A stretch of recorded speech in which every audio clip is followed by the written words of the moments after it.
napaka-comprehensive niya na tutulungan ka niyang makapagsimula. Kumbaga makikita mo yung buong scope ng pagiging voice talent. Hindi lang voice actor, kundi voice talent.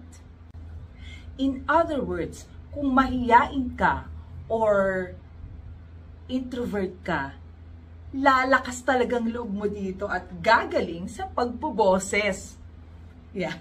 And one of the Puchology quotes that I learned was, you will only be ready when you are doing it already.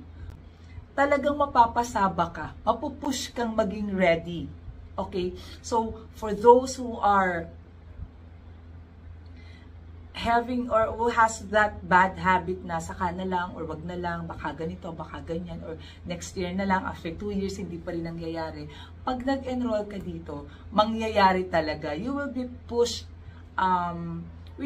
pushed to do something that you didn't think you can do. Like, di mo ma-realize, kaya ko palang mag-character voices, or kaya ko rin palang mag-edit. I was technically challenged before I started Siva, pero nakuha ko naman siya, and now I record my own voice and I do kahit yung basic editing, kaya ko